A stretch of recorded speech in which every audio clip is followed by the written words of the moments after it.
पिछले 24 घंटों के दौरान कोरोना मस्बत केसेस की शरह 5.21% रही है और हुकूमत सिंध ने सूबे में कोरोना वायरस का फैलाव रोकने के लिए 25 मई की रात 8 बजे के बाद शहरियों के घरों से गैर जरूरी निकलने पर पाबंदी भी आयद कर दी। अच्छा, वज़ीर आला सिंध मुराद अली शाह साहब क्या कहते हैं? वो कहते हैं कि पूरे मुल्क में जितने भी केसेज हैं उनका 50% सिंध में है। जरा सोचें, जितने भी केसेज हैं पूरे मुल्क में उसका 50% सिंध में है। हमने 2 हफ्ते पाबंदियों पर मुकम्मल अमल किया तो ही आगे आसानी हो सकती है। सूबे में गुज़श्ता 24 घंटों के दौरान 1529 केसेस रिपोर्ट हुए और मजीद 11 अफराद इंतकाल भी कर गए। अब ज़राए क्या बताते हैं कि कराची समेत सिंध भर में कारोबार के औकात सुबह 5 बजे से शाम 6 बजे तक के होंगे। डिपार्टमेंटल स्टोर्स जो हैं, सुपर स्टोर्स हैं, वो भी शाम 6 बजे तक खुले रहेंगे। बेकरी और जो मिल्क शॉप्स हैं वो रात 12 बजे तक खुली रहेंगी। अच्छा, जुम्मे और इतवार के दिन कारोबार मुकम्मल बंद रहेंगे।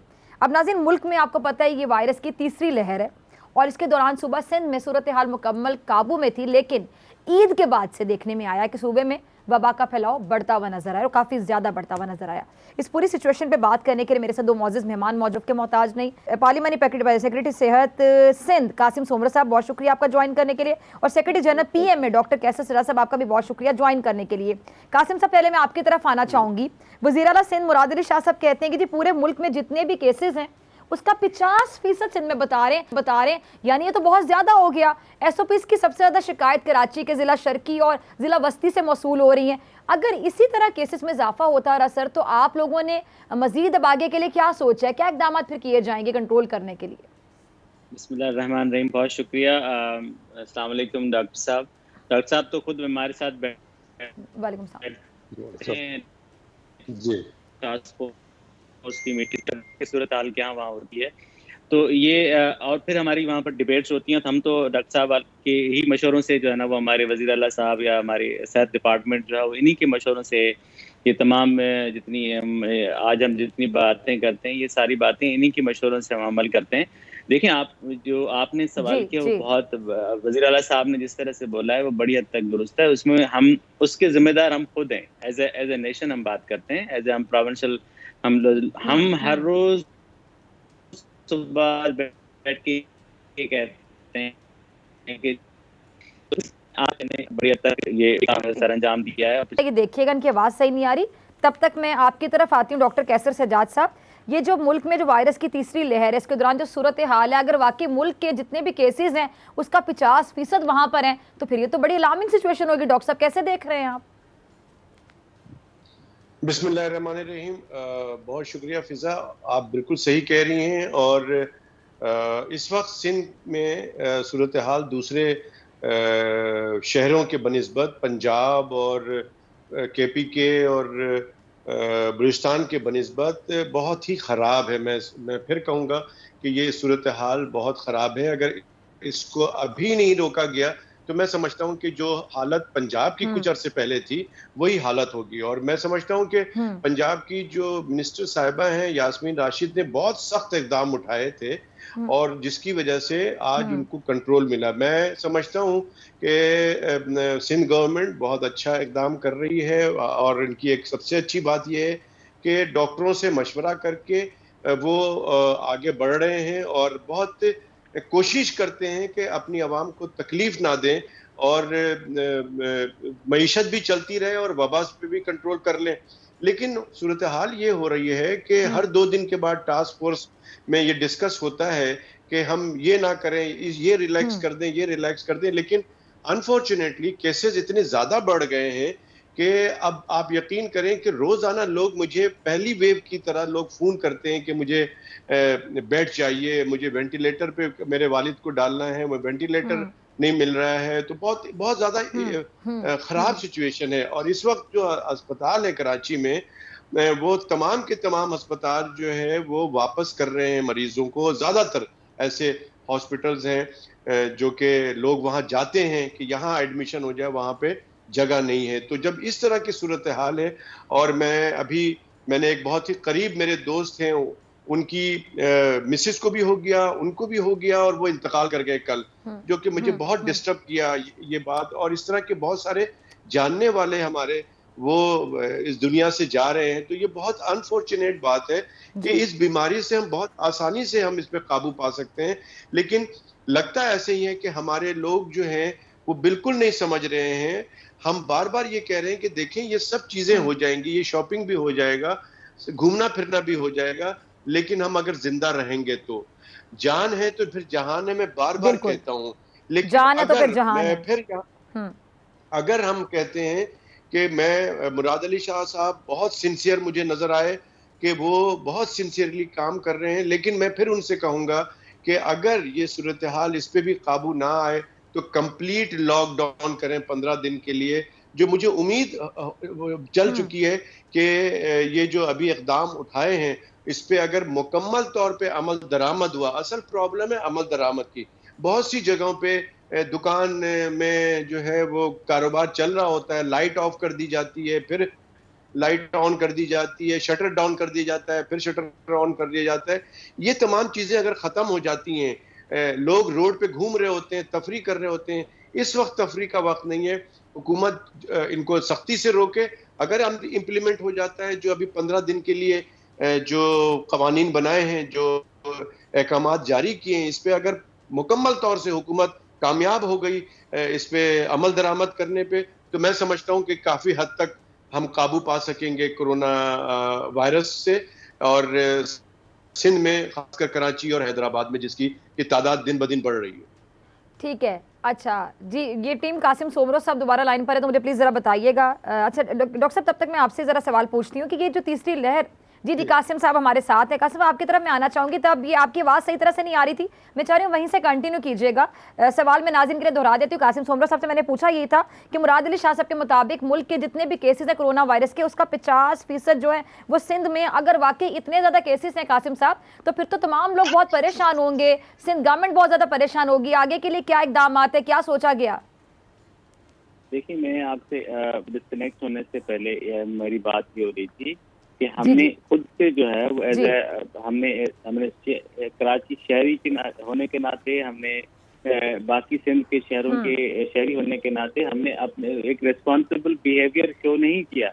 हमने उसी तरह से रिलीजियस कांग्रीगेशन को उसी तरह से रखा। अभी डॉक्टर कैसर साहब से हम पूछेंगे, हमने खुद वहाँ इन टास्क फोर्स में डिस्कस किया कि भाई आप इसी तरह से ईद के इस्तेमाल ना करें। हमने ये जब वायरस आया तो हमने उस वक्त ये हमारी एनसीसी की मीटिंग से लेकर, हमारी टास्क फोर्स की मीटिंग से लेकर, हमने एनसीसी की मीटिंग तक में हमारे वजीर आला साहब ने रिक्वेस्ट की कि आप जो आपके पास जिस तरह की म्यूटेशंस आई हैं, ये म्यूटेशन हमारे पास ट्रैवल ना करवाएं।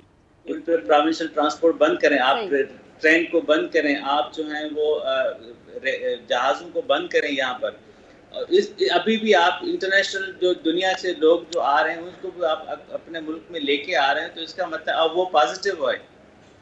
आपने जो है ना वो हमारे पड़ोसी मुल्क के पिलग्रिम्स के लोग जो आए थे उनको भी आपने अलाउ किया, और उसमें से 30-35% लोग पॉजिटिव थे। तो अभी हम ये हमारा कोई बिहेवियर अच्छा तो नहीं है। और फिर आप उसी तरह से आपके पास ईद से लोग जो यहाँ से पंजाब गए वो वहाँ से इन्फेक्ट होकर वापस आए, और फिर यहाँ पर उसी तरह से हमने रिक्वेस्ट की कि जी डॉक्टर कैसर साहब मुझे सेकंड करें, हमने रिक्वेस्ट की कि आप स्टैगर करके बुलाइए ताकि हम रेलवे स्टेशन पे उसको जो है रैपिड टेस्ट करके उनको आइसोलेट करें, उनको क्वारंटीन करवाएं। लेकिन वो भी ऐसा कुछ नहीं। 70% आप बसें आपने खोल दी, आप जहाज़ों से भर भर के लोग जो है ना वो इंटर प्रोविंशियल आ रहे हैं। तो हम यहाँ बैठ के हम कराची शहर में हम अपने हद तक बढ़िया, फिर हर रोज़ हमारे पास ये प्रॉब्लम आती है कि जी कभी एक ताजिर एसोसिएशन उठ जाती है, तो कभी दूसरा उठ जाता है, कभी तीसरा उठ जाता है। सो हम अभी उस नहज पे जा रहे हैं कि जहाँ पर हमें फिर जो है वो किसी को नहीं सुनना है। हमें एक बात सुननी है कि हमें अपने लोगों की सेहत को बचाना है, हमने इस वायरस के साइकिल को तोड़ना है, और हमें पूरा शहर बंद करना पड़ेगा। ठीक है, पूरा शहर बंद करना पड़ेगा। डॉक्टर साहब आपकी तरफ आना चाहूँगे। डॉक्टर साहब आपने सुना अभी कासिम साहब को भी, अगर वाकई ऐसी सिचुएशन हो जाती तो फिर पूरा शहर बंद करना पड़ेगा, फिर क्या देखते हैं आप आगे? जी बिल्कुल, कासिम साहब बिल्कुल सही कह रहे हैं। और मैं इसमें एक फिजा बहुत इंपॉर्टेंट बात यह है कि शुरू दिन से मैं कह रहा हूं, आपको भी याद होगा कि पाकिस्तान के अंदर एक यूनिफॉर्म पॉलिसीज होनी चाहिए, और कोरोना रिगार्डिंग कोरोना खासकर के, और लेकिन वो आज तक नहीं हुई। और उसका तरीका ये था कि आप तमाम प्रोविंशियल गवर्नमेंट के लोगों को ऑन बोर्ड ले लें और उनसे मशावरत के साथ फैसले करें। लेकिन अनफॉर्चुनेटली हमने देखा कि ईद के फौरन बाद एनसीओसी ने तमाम चीजें खोल दी और बल्कि ये भी ऐलान कर दिया कि जो आगे मतलब जून में आप जो खोलने जा रहे हैं, जो चीजें रिलैक्स करने जा रहे हैं, उसको भी अनाउंसमेंट अभी कर दिया। तो लगता ये था कि मैसेज ये गया अवाम में कि शायद कोरोना पे हमने काबू पा लिया। और फिर मैंने एक वजीर को भी सुना ईद वाले दिन कि वो कह रहे थे कि कोरोना के में जो है हमने काबू पा लिया है, नंबर ऑफ केसेस कम हो गए। तो मैं चाहता ये हूं कि खुदारा ये जुमले ना बोला जाए, खासकर हुक्मरान तबके की तरफ से, जिससे लोगों में ये मैसेज जाता है कि शायद हमारे मुल्क से कोरोना का खात्मा हो गया है। तो लोग तो वैसे ही मास्क नहीं लगाते, लोग तो वैसे ही सोशल डिस्टेंसिंग नहीं करते। आपने देखा कि जब ईद का चांद की अनाउंसमेंट हुई है, उसके बाद ऐसा लगा कि शायद ये आखिरी ऐलान हुआ है शॉपिंग का और तमाम दुकानें रात भर के लिए खुल गई। फिर लोगों ने ईद भी गले मिलके मनाई और हाथ मिला के जो है ईद मिलाया। तो उसका कम से कम उसको हमें ऑब्जर्व तो करना चाहिए था, कम से कम हफ्ता 10 दिन कि नंबर ऑफ केसेस बढ़ रहे हैं कि नहीं बढ़ रहे हैं।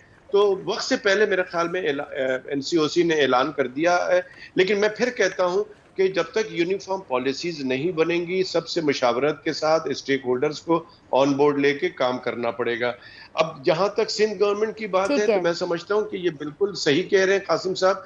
अगर जैसे कि मैंने भी पहले कहा कि अगर इस तरह से जो मुझे उम्मीद लगती है कि अगर प्रॉपर तरीके से अमल दरामद हुकूमत कराने पे कामयाब हो गई तो मैं समझता हूं कि काबू पा लेंगे हम कोरोना वायरस पे, नंबर ऑफ केसेस कम हो जाएंगे। लेकिन अगर नहीं कम होते हैं तो यकीनन कंप्लीट लॉकडाउन की तरफ हमें जाना पड़ेगा, बल्कि कर्फ्यू भी लगाना पड़े तो मैं समझता हूं कि कर्फ्यू लगाया जाए। और अगर फौज की आपको जरूरत पड़े तो मैं समझता हूं कि फौज भी बुलानी पड़े। अगर इंसान की जान बचानी है, चाहे वो कैसे भी हो, हुकूमत को चाहिए कि वो इक़दाम करना चाहिए। ठीक है, कासिम साहब आपकी तरफ आना चाहूंगे। डॉक्टर साहब, आपने बड़ी अहम बात की और मुझे आपकी बात सुन के खुशी भी हुई, दुख भी हुआ कि मतलब ठीक है हम बुलाएंगे फौज को, लेकिन दुख इस बात पे हुआ कि भाई इन लोगों की जिंदगी सेहत, इनके अपने खानदानों की जिंदगी सेहत, इनके अपने घर में बुजुर्ग हैं, बहुत से ऐसे लोग हैं जो कि शायद इस वायरस को बर्दाश्त नहीं कर सकेंगे। मतलब इनकी अपनी सेहत के लिए, इनकी अपनी जिंदगी के लिए हमें फौज बुलानी पड़ेगी, हमें ऐसे इकदाम करने पड़ेंगे कि इनको कहा जाए कि अपने और अपने बुजुर्गों का, अपने घर वालों का ख्याल रखें।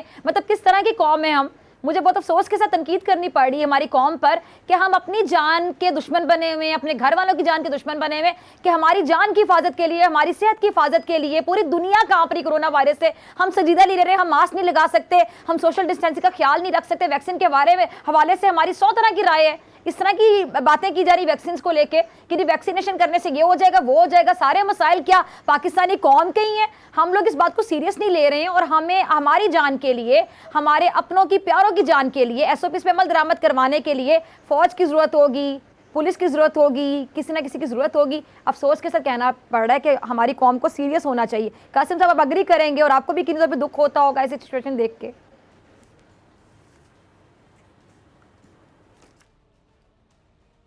कासिम सोमरो साहब, मुख्तलिफ टेलीविजन प्रोग्राम के अंदर आज भी हम हर जगह पर यही बात डिस्कशन और डिबेट में आती है कि हमें एज ए नेशन हम उसको क्यों नहीं ले रहे।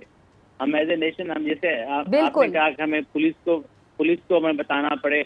अब भी सोचें कि इसने इतना, मतलब हम ये नहीं कहते कि कोई इतना बड़ा कराची में जो है वो बिजनेस एक्टिविटी हुई है, उसके बावजूद किसी का दिल नहीं भरता, कहता नहीं जी हमें आखिरी 2 दिन भी शॉपिंग दुकान खोलनी चाहिए। अगर आपकी सेहत है तो ये इकोनॉमी भी है, ये घर भी होंगे, ये शहर भी होगा, ये सारे चमन भी होंगे, ये सारे जो है ना वो गुलाब भी होंगे। लेकिन जब तक हमारे पास हमारी सेहत नहीं होगी तो हम क्या करेंगे? ये बता दें कि कोई एक बता दे जिसके घर में इवेंट होता है, उससे पूछे ना कि उसके घर में क्या गुजरी है, कि उसकी जो है ना वो फैमिली लॉसेस किस तरह से हुए हैं, उसकी आफ्टर दैट लॉस वो किस ट्रॉमा से गुजरे हैं। ये तो कोई वो बता सकता है जिसके हाल से गुजरा है। लेकिन हमें किसी की परवाह नहीं है, हमें हर वक्त जो है ना वो शॉपिंग करना मस्त है। तो हम अगर ईद के दिन हम कपड़े नहीं पहनेंगे तो हमारी ईद नहीं हो सकती। मतलब हमें ये समझ नहीं आती कि हम किस मिजाज में जाके जो है ना वो फिट होंगे। ना हम साइंस को मानते हैं, ना हम रिलीजन को मानते हैं, ना हम जो है वो हम उस प्रैक्टिस को मानते हैं जो हमने अपने तरफ से जो है ना वो बना के रखी है। तो हम उस पे अब हम ये डिबेट तो नहीं कर सकते, लेकिन हमारी इल्तिजा है, हमारी अपील है आपके थ्रू है, खुद से जो अहबाब दोस्त मिलते हैं कि खुदारा ये इन मफरूजात पे मत जाएं कि ये जी वायरस कुछ नहीं करेगा, ये वायरस कोरोना है ही नहीं, ये ठीक है, है जी, ये एग्जिस्ट कर ठीक रहा है। है, ये लोगों की बहुत जानें ले शुक्रिया रहा जी है। दोनों मेहमानों का, कासिम सोमरा साहब आपका भी, डॉक्टर कैसर का भी। आज इस प्लेटफॉर्म से मैं सलाम पेश करना चाहूँगी तमाम सूबों की गवर्नमेंट जो है उनको, हमारी जो वफाकी हुकूमत है उसको, जितने भी डॉक्टर्स हैं जो बार बार टीवी पर आते हैं आपसे रिक्वेस्ट करते हैं, और ये एक किस्म की दो तरह की जंग लड़ रहे हैं। बाकी जो पूरी दुनिया वो तो कोरोना से जंग लड़ रही है, हमारे यहाँ कोरोना से भी जंग लड़ी जा रही है। और अफसोस के साथ कहूँगी हमारी कौम के जो माइंडसेट है, मेंटालिटी है, उनकी नफ्सियात है, उसके साथ भी जंग लड़ी जा रही है कि उनको बताया जा रहा है कि खुदा का खौफ करें, कोरोना एग्जिस्ट करता है। वैक्सीन के हवाले से तो 100 तरह की राय है हमारी कौम की जो नफ्सियात है वैक्सीन को लेकर, जो वैक्सीनेशन है वो हमारे अंदर जाएगी तो पता नहीं क्या हो जाएगा। जो वैक्सीन है ये तो हमारे खिलाफ साजिश है, कोई साजिश नहीं कर रहा। खुदा का आप खौफ करें। आज मैं सलाम पेश करूंगी गवर्नमेंट को भी, चाहे वो सूबा सिंध की गवर्नमेंट है, चाहे पंजाब की है, चाहे हम वफाकी गवर्नमेंट की बात करें, तमाम लोगों को मैं सलाम पेश करना चाहूँगी। जितने भी लोग डॉक्टर्स प्रैक्टिस कर रहे हैं, जितने भी लोग बार बार टीवी पर आके आपको बता रहे हैं कि खुदा का वास्ता है इस बीमारी को संजीदगी से लें, इस वबा को संजीदगी से लें। पूरी दुनिया को हिला के रख दिया इस वबा ने, और अभी तक हम वही जंग लड़ रहे हैं, वही सफ़र नहीं तय कर पा रहे कि क्या ये कोरोना एग्जिस्ट करता है, क्या ये वाकई वबा है या फिर ये कुछ साजिश है हमारे खिलाफ। सब्सक्राइब करें और बेल दबाएं ताकि कोई खबर रह न जाए।